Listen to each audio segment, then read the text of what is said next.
I will be honest, this is the first time I've spoken about this outside of therapy or outside of my partner or very close friends. Anytime I think you've experienced trauma, there's so much shame.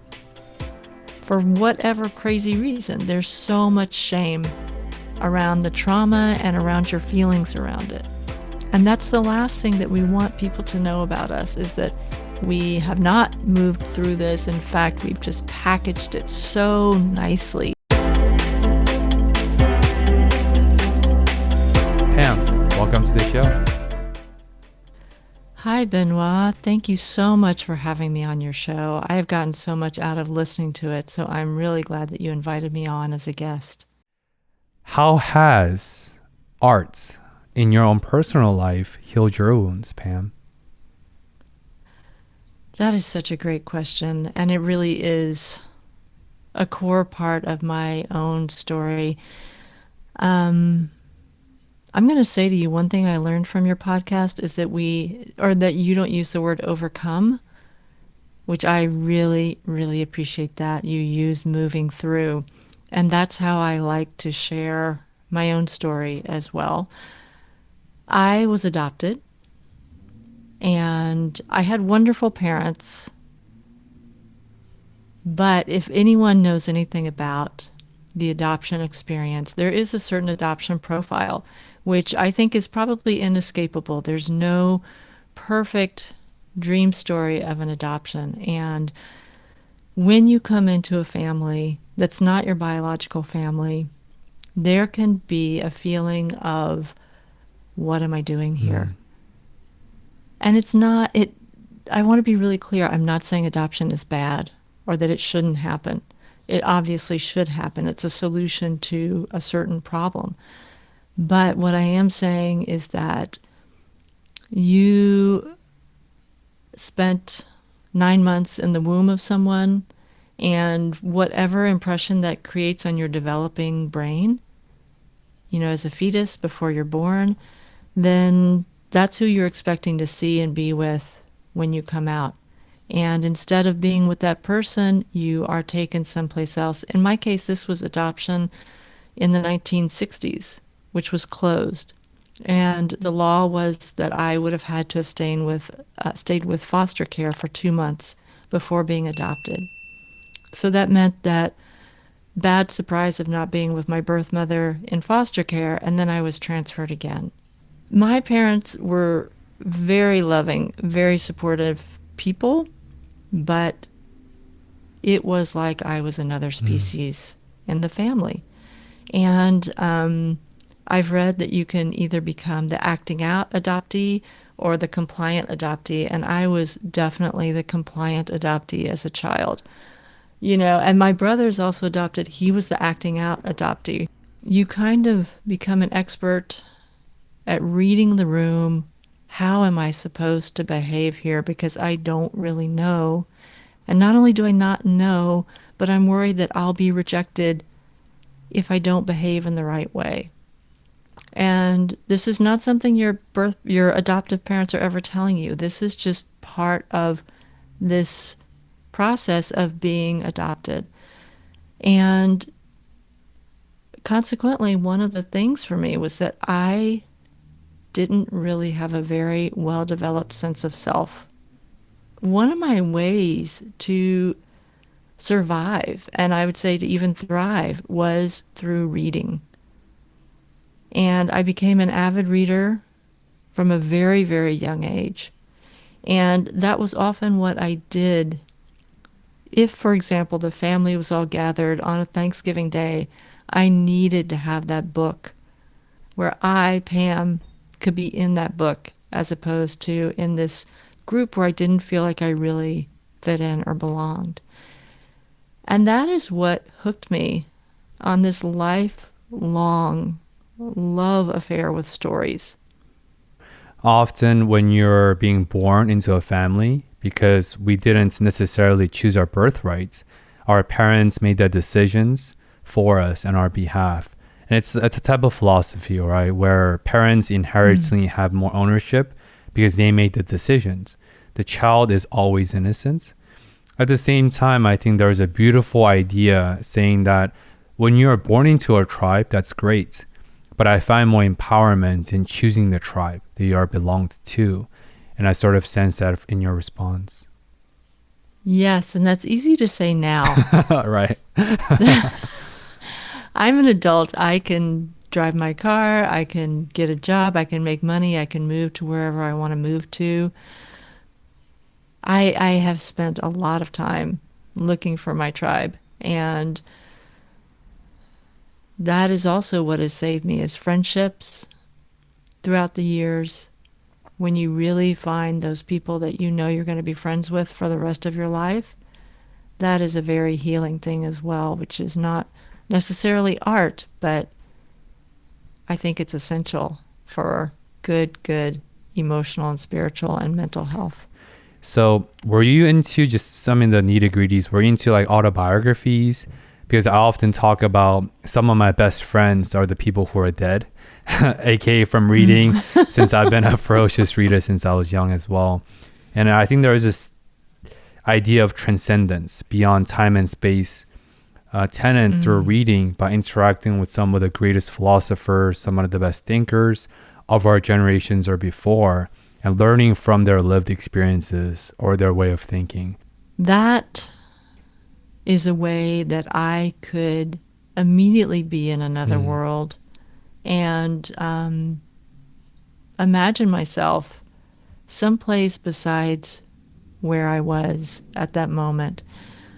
I know very few things about adoption, and I know about the foster system since I worked as a policymaker, and I know the dark reality that foster care has, and just the inhumane treatments, the competitions, and so on.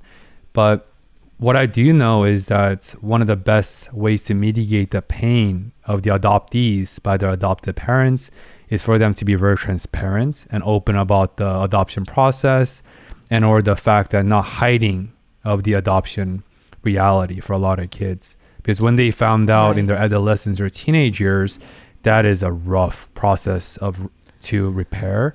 How did your adopted parents approach that process, and just anything for you? Because that's where my brain's going right now.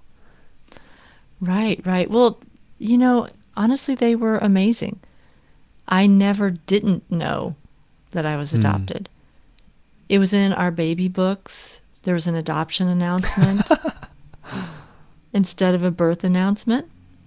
And there was a book that my mom bought, a children's book called The Adopted Family, that, was part of our bedtime story repertoire. And I know the story of my mom and dad and brother being at home, and they got the phone call and bundling everybody up in the car and driving to the only big city at that time in Arkansas, Little Rock, the capital, to pick me up. And all the pictures that were immediately taken when I got home with my brother, it was never a secret. And in a certain way, I think that adds to the mystery of, why do I feel like such a fish out of water? It wasn't as if I didn't know, and I didn't feel ashamed of it. And in fact, I had a lot of friends who were also adopted, which was interesting. So it didn't even feel that weird. It's more something that's happening on an unconscious level about not feeling like you fit in, but also feeling like there was something wrong with you. Why was I given up? And these were not questions that I asked myself necessarily on a conscious level until much, much later. But you carry that sense with you that, there might be something seriously wrong with me, that I was given up. And unfortunately, I think that is common. And even a level deeper, the reason why divorce, adoptions, and other difficult problems that the society faces is it shifts the burden to kids. Because kids are so innocent, they internalize as, oh, my parents went through divorce because of me. And they internalize that false feeling because it's never the kids' fault. Because when you internalize such thing that's not your fault as truth, it directly impacts your internal landscape. And I share that because I love you talked about, I do not use the word overcome in my podcasting or even real life or my clinical practices. I just don't. I also don't use should, good or bad. And I don't use the word overcome because, not to geek out too much, but it's the idea of epigenetics, right? Genetics is a given subsets of DNA genomes that we're born with. That's the genetics people talk about, which is nature. And epigenetics is a study of change of DNA expressions under environmental feedback, which is the nurture. So epigenetically, the depressions, the trauma, the anxiety, the challenges, the abuses, whatever that we go through, they're not our fault often. And whether we like it or not, they do become a part of who we are, truly on an epigenetical level. So when I hear overcome, I ask, what are we overcoming from? They're part of us. And I feel called to share that. Right. Well, I really love that. I think it's a really generous and nurturing way to talk about work that we all have to do. Everybody has something to work with in this life, I believe.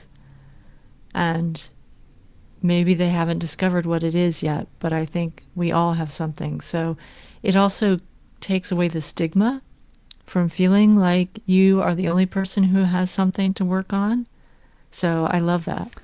Did you ever try to seek out your biological parents and just the intricate, because I feel like that's a pretty common story for a lot of adoptees, happy or unhappy, that go through eventually? Right. Well, as a young child, young childhood is, you can still be kind of blissed out no matter what's going on in your life. And it's as you approach, to me, adolescence, where really all of a sudden there was anger. And I didn't really know why. Why was there anger? I could come up with reasons like, oh, my mom didn't let me go to this concert or, whatever the reason was. But it was something deeper than that. And as a young adult, in my 20s, making the transition out of college, I would say that was the darkest time of my life. And for me, that's when fantasies about my biological family really kick in. And I say fantasies because that is what you do. You imagine, oh, if I were with my biological family, they would be just like me. They would understand me. We'd be skipping around in the meadow, holding hands. And, really, really this idea that you could have had a better life somewhere else with other people. And I started doing little poking and prodding at that time. That was in the 90s. So it was not necessarily easy to find information about a closed adoption. Really, the internet blew things open. And I did another couple of things, and I always chickened out. There are these things called adoption angels or something where they'll look for you. And there was no one who specialized in Arkansas. So I was like, okay, I'm not going to do that. I contacted the courthouse where my records would be, and you could sign up and say that you were open to your biological mother or father finding you, but you had to do like this whole counseling, and it was restricted to doing this counseling with a counselor in Arkansas. And number one, I was in California. And number two, I think it scared me, honestly. Like, well, why do I have to do counseling? And oh no, it must be really bad. So it wasn't until 2020 during the pandemic, I thought, I am going to do a DNA test for Ancestry.com and just see what pops up. I did that and was contacted almost immediately by cousins within the biological family, and they put me in touch with my biological mother. So I have been in touch with her. Whoa, so this just happens within the last 3 years? Yes. Yes. And we just met for the first time last year, a year ago. Whoa. Okay. So, could you share some of your internal thoughts and your internal reality, since that's how we started these conversations, around when you were contacted by the cousins and last year when you finally made this contact, like the human and ET? It's a weird imagery. It's a weird imagery coming to my head right now because of the coffee, but just this contact a half a century after the first initial adoption process that transpired. That is such a loaded question because I am still very much Mm. moving through it. My biological mother has her own Mm. story. I know some of it, I know the facts of it. What that reality was like for her, I don't know. My fantasies, despite the fact that I am in my 50s, were still very, very much alive, Mm. in that I thought I would step into this biological family and it would be this miraculous feeling of, wow, I belong here. That was not my experience. And it's still an ongoing part of everyone's lives. So I don't want to speculate too much on where it could go. But it did force me to come to terms with the idea that, wow, you had some really heavy duty fantasies that just got cracked. The other thing I'm going through, which you know this, my father died within the last few months, my adoptive father, and my adopted mother died in 2016. And there's so much to process about my relationships with them.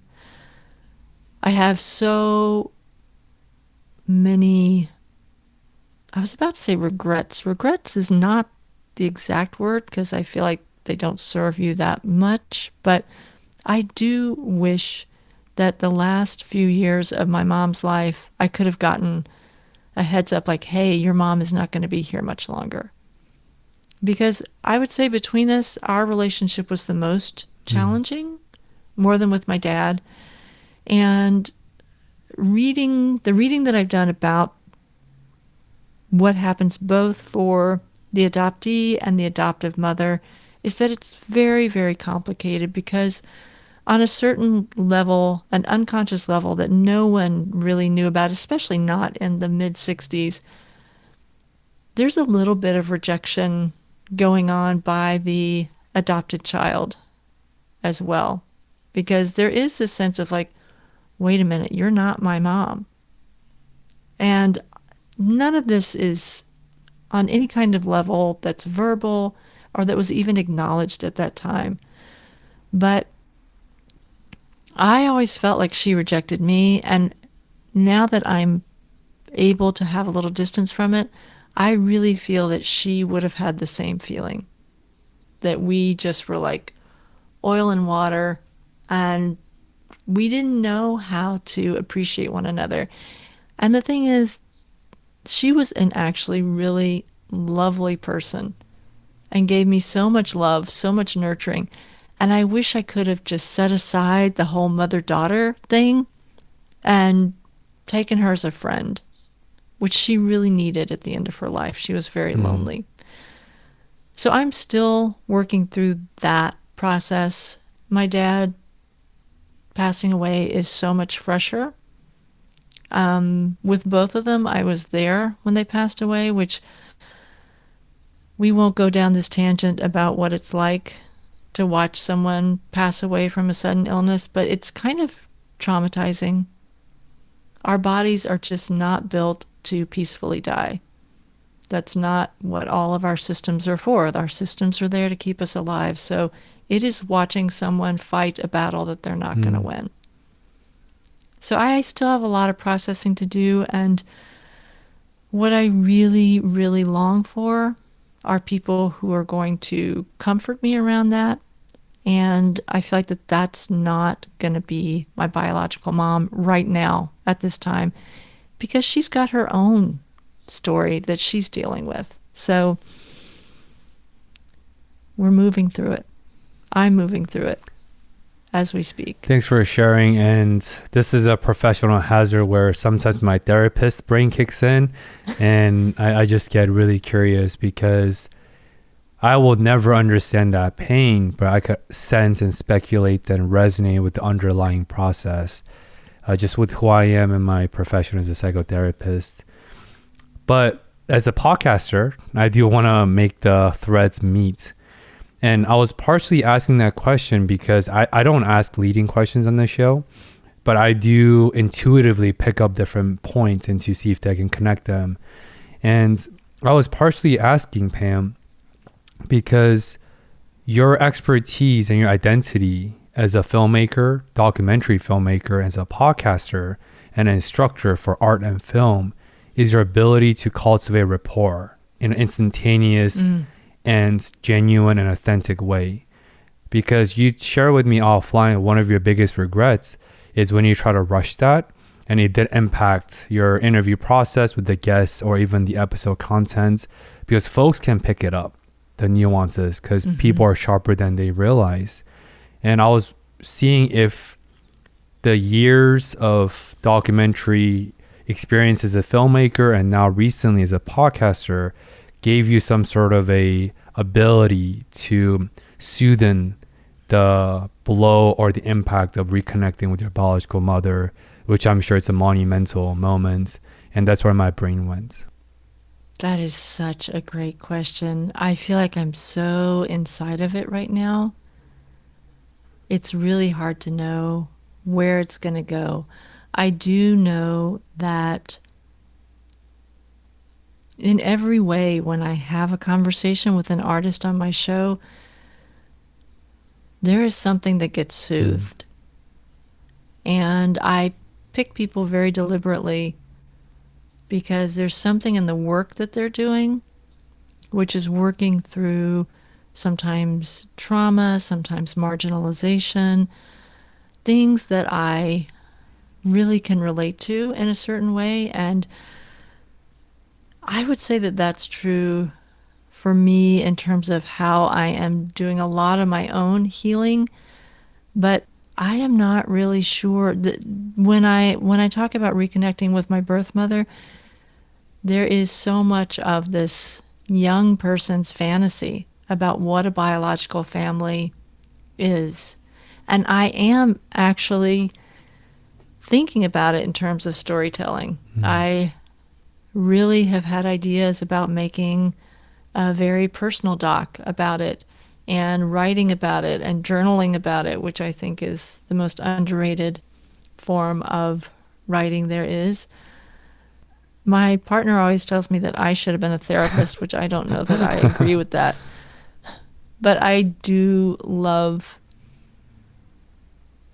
really hearing the mystery of someone's story and their pain and finding that place where I connect with it.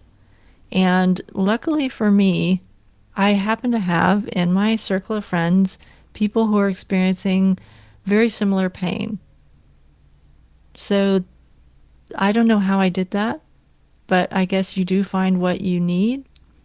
But I think that that ability to build rapport was definitely challenged at that time, because what came up for me were the little girl feelings of rejection.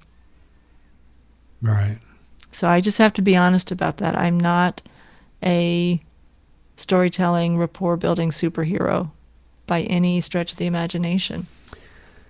That hits home for me because for a long time, I didn't understand the difference between being vulnerable and telling vulnerable stories. Because even with me and my fiance, we've been engaged for about 4 or 5 months now. And right before we moved out to LA from Philadelphia, due to her internal medicine match process, she broke up with me after 2.5 years of dating.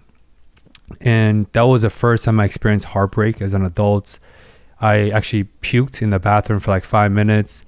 And I didn't understand you could have this excruciating pain, like someone is literally gripping your heart externally, and this crushing feeling, until when she's like, I don't think I can do this anymore. And I share that because the only reason why she accepted me back, and of course now we're engaged, we're about to get legally married, and the wedding is happening the next year, is because she said that, Benoit, for the first time in 2.5 years of a relationship, you've always been great at articulating your stories, sharing your vulnerable past to others on the podcast and with me. But I've never seen you actually being vulnerable in front of me. And I was like, holy shit. I thought they were one and the same. Because as storytellers, the great ones, we're so great at separating the reality from stories and internalizing and processing memories as stories because they are visceral and they resonate with us. So I often thought, oh, I'm good at being vulnerable because I'm telling vulnerable stories that happened to me. And I've done tremendous work, the shadow work, the inner child work, trauma work. But she was the one that taught me that no. Huge, huge difference. That makes so much sense. And I think that if you have some sort of trauma in your background and you do gravitate to storytelling, that can be one of the biggest traps you can fall into.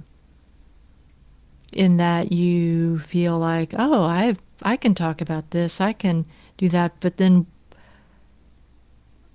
are you really being present with the people around you, the people closest to you? Are there moments when maybe you fall apart in front of them, or when, you admit that you're not feeling so great about yourself, or that you are having anxiety about something? It's such an important part of being a fully present partner to someone. But I think there is really, really a way that creative people can sometimes sidestep that. It's a really good reminder that you say that. Especially, I'm very big into like a stand-up comedy because I call back, which is a big technique that podcasters use as well, right? And I do see a lot of the intersections and through line between stand-up comedy, improv comedy, and podcasting, because unscripted podcasting is improving. Based on the container, you read the room, you create abstract connections, which is artistic element of podcasting. But I think stand-up comics, in addition to actors and a lot of creatives and artists, as you alluded to, they're masterful at, as you said, overwriting their pain with stories and humor, and they work until they don't. Yeah, no, and I relate to that very, very well because overall I've done so well in my life, and it's very easy to ignore the pain that you are carrying around. I didn't hear anyone say to me until I was in therapy in my mid-40s that adoptees even have this profile. And it was like this light coming on saying, oh, that explains so much. But I will be honest, this is the first time I've spoken about this outside of therapy or outside of my partner or very close friends. Anytime I think you've experienced trauma, there's so much shame. For whatever crazy reason, there's so much shame around the trauma and around your feelings around it. And that's the last thing that we want people to know about us, is that we have not moved through this. In fact, we've just packaged it so nicely in our creativity, in our our clever banter, whatever it is that has become our coping mechanism. At the same time, I think we live in a society where mental health is another marketplace, and the word trauma has been diluted, hijacked. Even talking about most vulnerable, the scariest, the deepest skeleton in our closet openly, because we feel compelled to. But I think a lot of folks can't always tell the difference between curated trauma stories versus authentic, genuine stories that are compelling, because they sound very similar. Especially a lot of people are very masterful, very articulate, charismatic. They know how to package their things perfectly. So I have a lot of mixed feelings with mental health discussions in 2023, especially on podcasts, where it's just another sales pitch. And it does worry me a lot. And that's something I think a lot about. I'm just going to say the first thing that popped into my mind, but I was seeing a therapist in my 30s who suggested to me that I go to adult children of Mm. alcoholics. And neither of my parents were alcoholics, but he said it's a really good place to go if you were in a family that felt dysfunctional, because one thing that's really hard for you is to know what is functional. Wow. You know, these 12-step programs, they are all about sharing. And there was someone once who shared, I've shared so many times, and I get up and I can just rattle off all the terrible things I did and all the mistakes I made, all the feelings I had about it, and it's just has no impact anymore. It's not a real share anymore, and I'm stuck. And I always took that as a really good thing to remember, that you may think, you may get to a certain place where these certain stories, you can talk about them just like, oh, yes, this happened to me, this was traumatic. But you're right. When is that little thing going to come up that just takes you back to that very vulnerable, frightened, and shame filled place? There's always going to be something. As I said earlier, you have work to do in this life. And if you haven't done it yet, there will be work. And I do feel a little bit like you asking me about finding my birth mother and all that stuff, that is still the work that I have to do. But I haven't done it yet. And I'm not really sure where that path is going to lead, but it was a great moment for me to say, oh, this still really hurts. I will bill you for the therapy session after the after this interview. But yeah, like I said, I do really subscribe to the idea that pain teachers, and I think all effortful things are worthy, and all worthy things are effortful. So that's at least how I navigate my life, and how, for me, identify my growth points. And often, growth points centers around fear points. So at least for me, concretely, anytime I fear emerges, or I'm feeling hesitant because I'm very secure with my attachment style, so I'm very upfront. I always like to tune in, like the attunement, saying that, what's coming up for me at this moment?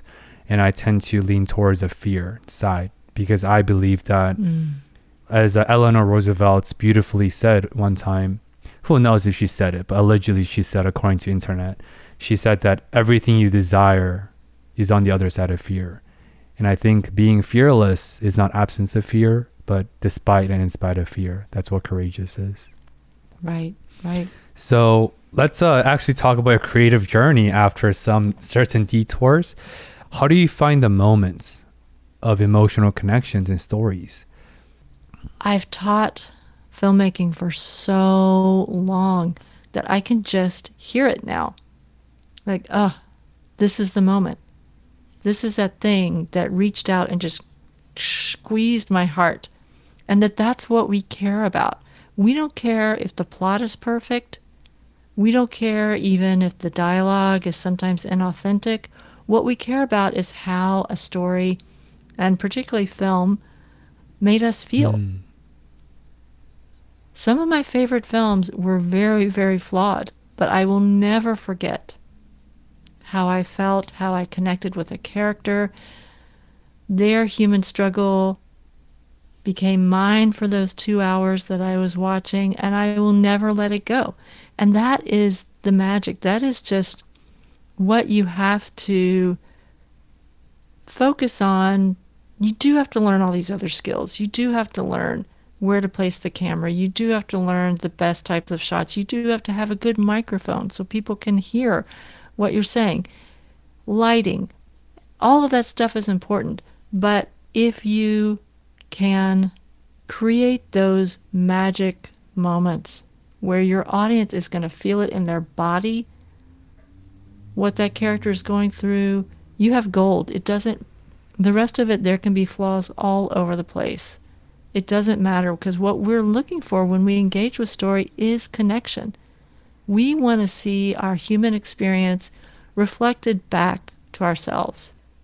a brief example. I just saw All Quiet on the Western Front.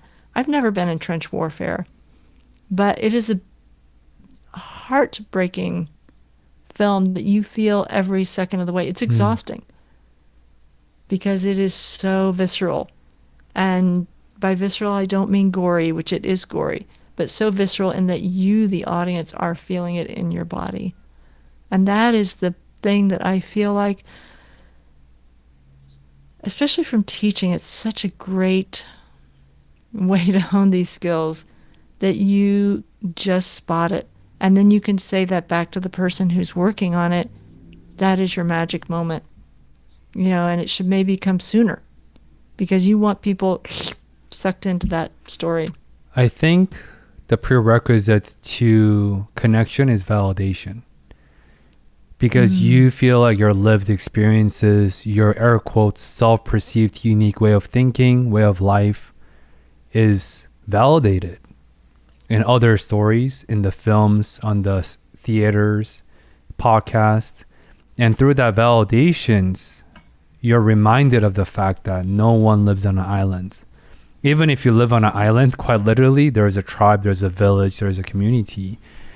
So yeah, that's what's coming to my mind. And this is a awesome conversation because I have some creative perspective on when I watch films without the professional hazard of hyperanalyzing and things like that, which you might fall under sometimes. But I was listening to a podcast, Conan O'Brien, These Friends. He was talking with Penn, the Joe from You, the all-time mega hit success on Netflix. I don't know if you've seen You. Yes, of course I have. I think that's yes. the only show that I know of in the last 5 years or 10 years that it gets better as the seasons go on. It's such a masterful. But Penn and Conan were talking about the reason why it's such a smashing hit is because Joe, this serial murderer who has sociopathic tendencies, yet have these empathetic, remorseful self-dialogues with themselves, which doesn't really check out clinically because I have forensic background. So I know psychopathy and I know how actual psychopath operates. So of course he's a more humanified character. And Penn attributes the relatability of Joe from the show You is because almost everyone can relate with that guy. Aside from the atrocities of murdering 12 people, exes, and so on. I share that because we all see a piece of us in him. That loneliness, that longing, the desire to find the one, you, the reality between temptations by other people, sexuality, attractions, intellectual capacity, and so on. And we won't do what he does until you have the antisocial tendencies clinically. But it's such a cool shift in, I think, cinema and films in the modern versus like the 80s and 70s, where we are moving away from the arc of hero's journey, the single unidimensional path. Yeah, it's complex, it's multidimensional, it's real, it's relatable. And I think that's a visceral connections I sense from what you just said. But it's really cool if you really get into the weeds of it. I like that you said that, moving away from the hero's journey, because for so many teachers that I know, that is the blueprint. Right. And there is still, some value. There has to be a conflict to sort of create the plot and to create interest and engagement. But the hero's journey can be very alienating to you as the real person, because your life is never that single-minded, focused, I'm going to get this and then everything's going to be okay. You get to the end of the hero's journey and another journey starts. And so I also think that that's a huge, huge, huge plus for us in the rise of these very, very high quality serialized programs where this character and their life can take so many twists and turns, and by the end of the 4 seasons, it's so much more developed than what could have been done in a 2-hour film. I think that that's a huge, huge, huge plus, and it's really part of the wide success of people turning into these as opposed to going to see a 2-hour film at the movie theater, which I love, by the way, and I'm very sad because I think it is going to die. But there is something to be said to getting to know people for 7 seasons as opposed to 2 hours. And things are not tied up neatly in a bow, ever. And because I think all of us going down this thread where I think all of us have a certain perversive nature. We all do. We're humans. We're complex. And I think, man, I think that show You just encapsulates it so masterfully. And I can't wait till part 2 drops in, I think, 2 weeks or 3 weeks from today's recording date. And what a show. But I do want to make this more relevant back to you, Pam, as a cinematic director, a filmmaker, producer, director. Do you feel like you're often or almost always giving or even leaving a piece of you into the films that you make to convey this visceral connections that you aspire to create, speaking of you? That is really true. And I think that that's another thing that's really important that I always share with my students.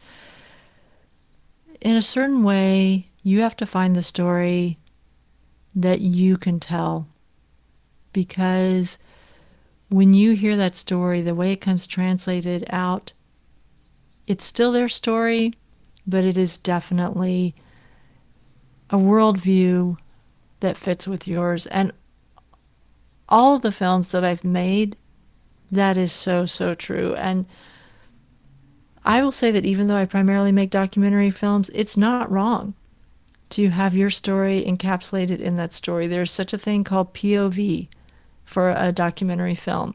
And you can take any topic and you can turn it through your POV. We've seen this with, films about Hillary Clinton. Some paint her as a demon. Other people paint her as this amazing leader.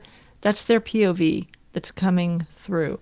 And that's the same. But what I will add to that is that you really have to have integrity when you realize that you are sifting this story through your POV. Does your POV match the POV somewhat to the people who are sharing their story? Because that's a really precious and very vulnerable thing to do, is to hand your story over to someone who's going to edit it, add it with different stories, and create this final project. And if you don't have very, very ethical standards for yourself, you're really taking something that should be treated like this beautiful treasure and just, melting it down like beautiful gold jewelry into a gold bar just for the value for you. So it is true that you do tell your story in one way or another, but you really have to make sure that your story aligns with the story of the subjects in your film. We're on the same wavelength, because I have a perfect segue question. Because of the rise of more explicitly materialistic, capitalistic container we're in, even way more so than before, I think the line between documentary and propaganda is blurring more so than ever. Cowspiracy is a film that talks about veganism, vegetarianism, give up meat. I was a pescatarian and vegan and vegetarian for quite a few years until I moved to Los Angeles, Koreatown, when there's Korean barbecue every corner. So I cave in, but I tend to go back. I'm not a fan of Cowspiracy and other similarly typed documentaries, air quote, because there's a fundamental difference between giving a piece of yourself in the storytelling versus having your bias shine through and dictate the direction of the entire film. And I thought for the longest time, until 10 years ago, maybe a decade or so, you can probably speak to this further, where documentary was one of the few undiluted and impartial form of storytelling, documenting about a topic that's important, like NPR, but for film, so to speak. But now it's just another marketplace and vehicle for different corporate sponsors and their interest to hijack and influence through the sake of woke or progressivism. And I feel very, very sad and iffy about that. So how do you, any thoughts there? I do have thoughts, and unfortunately, documentary has always, from the very, very beginning, had its place in creating demand and selling Mm. tickets. The very first, or the most famous first documentary, was called Nanook of the North, and it went up and followed an Inuit man and his family and created this whole story. I use the word creative. Again, that's a Freudian slip of being honest. None of it was true. None of it was true, but it was very, very popular. And, how do you parse this? Because even news programs, there's going to be bias. Every time you face the camera this way instead of that way, you've just made a choice. Every time you include this shot and not this shot, you've made a Mm. choice. So the person creating it is always, always influencing the content. And it is something that, again, we should never think about overcoming. We should think about that we struggle with this every time we tell a story. Is the story that I'm telling ethical and accurate to the best of my ability? So that is something that you always have to grapple with when you're making something. Will the people who trusted me with their stories feel good when they finish watching this film? I think about that all the time. If I'm making something, will they feel good about how they were portrayed? One of the criteria I view a great conversation is if I have more questions and if it brings back deeply, deeply seated and buried memories. And what you just said reminds me of an interview the creator of Humans of New York shared 7, 8 years ago. For anyone that doesn't know him, he is one of the first viral Facebook person with just this amazing ability to create instantaneous rapport with strangers on the streets of New York, people experiencing homelessness or business people or just randos, whatever, and create just this capturing this succinct, powerful story in one paragraph form. And in an interview, him with Tim Ferriss, the OG podcaster, he talked about he had to turn down multi-million dollar offer for other corporate interests to monetize the stories that he held or he upheld for the strangers. And he said that he will never sell the IPs or rights or even any room for any corporate interest to dilute, hijack, or impact those people who trusted him with these stories. And he really left millions and millions of dollars on the table. And those are the people I aspire and I respect. And what you said sort of touches about that, where when you're in the moment, especially as a creative, as a filmmaker, big surprise, unless you're a really big studio backed, it's not a lucrative field and it's a lot of struggle.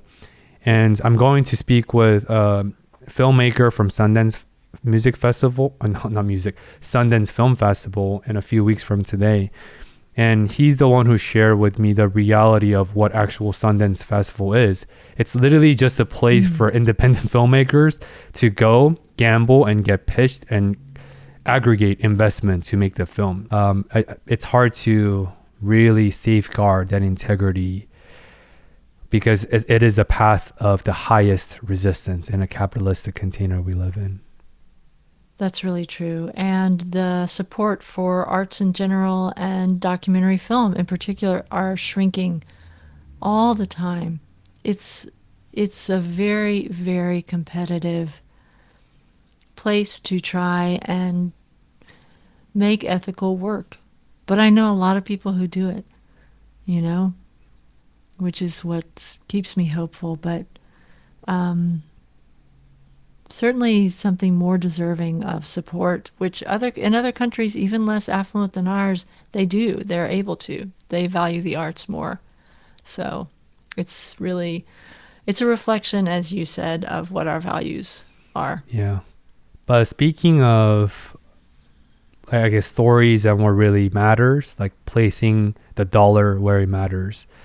Pam, what are some of the most powerful and even universal themes you have witnessed from hosting filmmakers, musicians, artists on your podcast, in addition to creating stories on others' behalf throughout your career? Wow, that is such a great question. There are two, and I wish that they would fall neatly into one, and maybe you can neaten them up. A huge one is grief, a way to share your grief with other people who are then going to kind of hold it with you in your art form. And then the other one is community. And I think I think they both make such perfect sense. They've probably been themes forever, but right now more than ever, they make so much sense considering what we've gone through the last 3 years, but even since 2016, I would say that the country is experiencing in one way or another huge collective grief, and we don't really have the cultural ways of dealing with it, but it comes out through creative work. And then as a community, we feel very fractured and polarized. And there are people who are strengthening their own communities, and there are other people who are really grappling with the idea of how can we create more inclusive communities. Those are the two that if I could really narrow down, that almost everyone I talk to, that is plays some role in their work that they're doing. And it just makes so much sense to me. That does make perfect sense because there wouldn't be grief without the community, first and foremost. Mm. You know, how do we protect these rituals around grief, though, or strengthen them? That's a question I have. You know, what do you do now, especially during the pandemic, the public displays of grief, such as funerals and gatherings and things like that? I feel like we really entered into this space with a vacuum for how we express the rituals around grief. I think about and I share often with my clients clinically about the functionality and purpose of emotions. What I mean by that is I think we demonize negative emotions, even the dichotomy of positive and negative, to our brains, which is the optimal evolutionary machine over the last 3 million years. There is no good or bad or positive and negative in the paradigm. It's whatever helps you survive, period.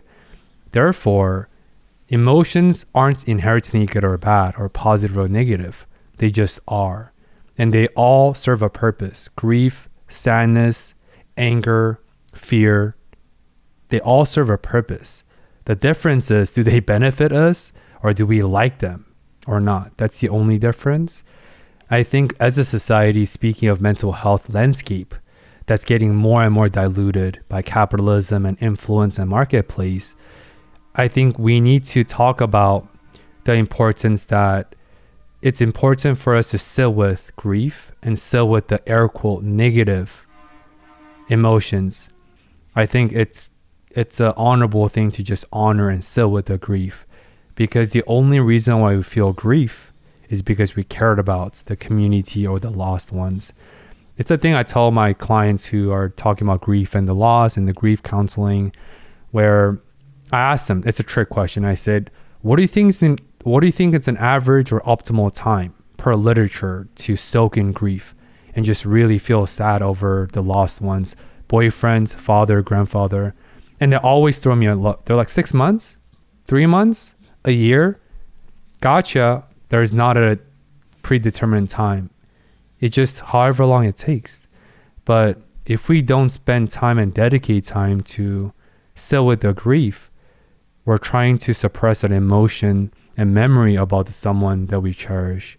So I think it's a difficult question, but before the ritual, I think we need to honor the emotion first and foremost because it serves a huge purpose.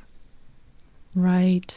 But don't you think that when there were stronger rituals in place around grieving, that served that purpose in a certain way, because I don't really know what to do now in terms of a ritual. He, he and my mom didn't really have any friends or community where he lived when he died.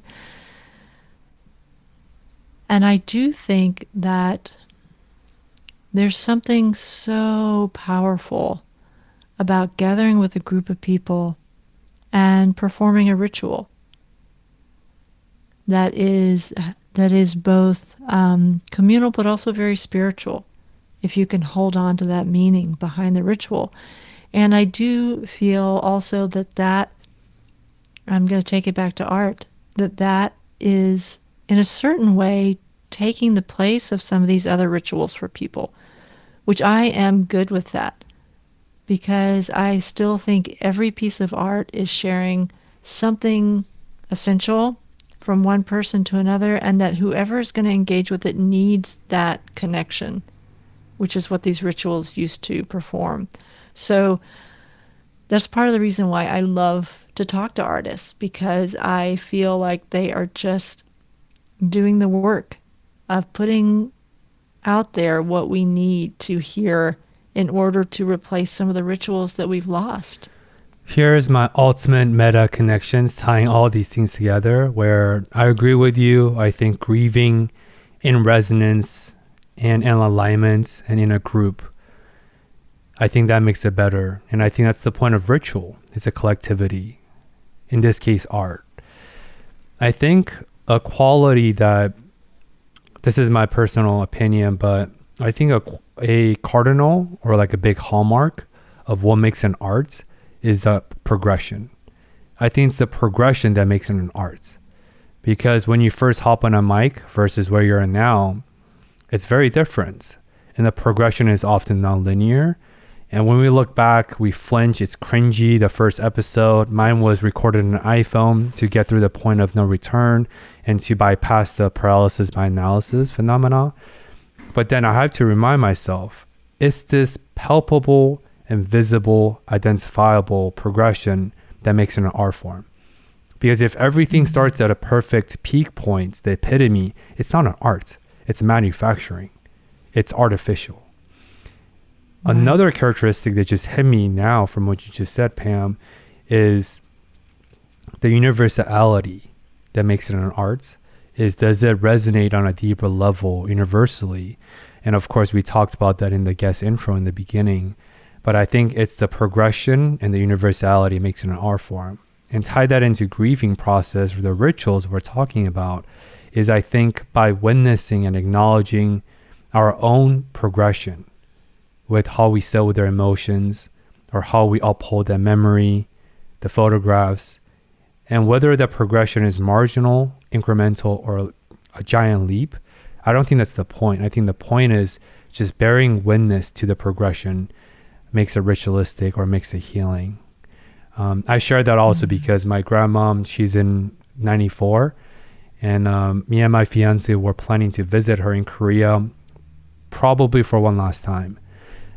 She's already had multiple heart attacks. She survived the pandemic, and she's definitely near the transitional period of her life. And I'm also saying that in part for myself because there is an idea of anticipatory grief. And that's what that is. It's anticipating the sadness that's to come. And I'm also giving myself own grace to just witness and remember the progression. And I think that's what makes, in an art form, ritual, universality, connections, and everything in between. It's all just expressions, metaphoric expressions of the human journey, really. Which is why it's so dangerous to move away from the quote unquote negative emotions, because otherwise you're denying yourself your human journey. I like that. Yeah, art imitates life and life imitates art. I think it's a bidirectional process. I want to conclude all this, and here is the art of podcasting, a full circle harmonious moment of what do you think, Pam, based on your expertise and your deep passion for storytelling and belonging, what are some of the criteria or qualifiers that truly allow people to feel belonged and connect with one another? I always say the first thing is curiosity.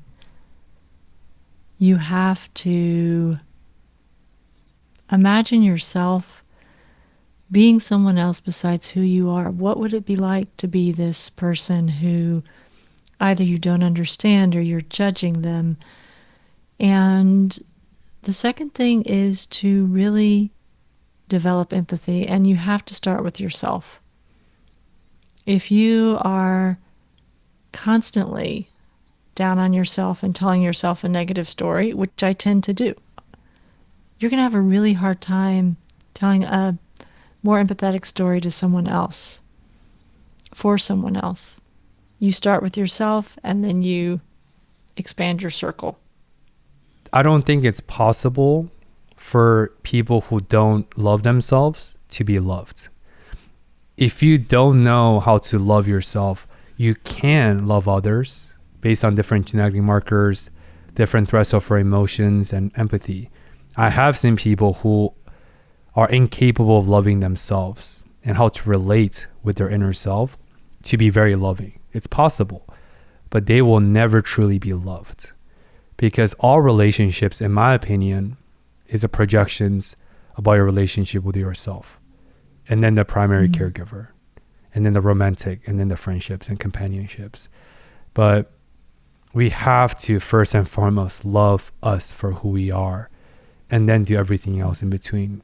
Because if all of us, 8 billion of us, can do that, the world would be a lot better place collectively. But that is a huge thing, because high achievers often have the loudest inner critic voice. And we don't need to silence it. Once again, our brain is very optimal. It does things for a reason. But at least understand why the inner critic voice is there in the first place. And what is it telling you? Is it external? Was it instilled? Or is it you? Could be all of the above. And then talk about everything else. But that's what mental health to me is. Well, and I would say that for me, that's what storytelling is. You often start down a path telling a certain story, and you get to a point where you realize that that story is not serving you anymore. And you have to go back and find the new story that is going to serve you. And it's true for ourselves, the stories we tell ourselves, and it's true for the stories we try and tell to others and about others. What is the story that actually is the one that's going to serve you right now? We are the authors of our stories, and we are the filmmakers of the films we get to live. So once again, beautiful way to make all this cohesive, harmonic, full loop.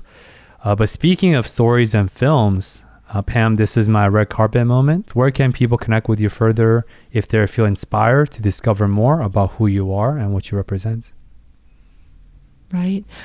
Well, there are two main places. The first one is the website for my podcast. It's arthealsallwoundspodcast.com. My podcast is everywhere that you can possibly listen to a podcast. It's there. It's my baby right now, the one that is like being nurtured the most by me.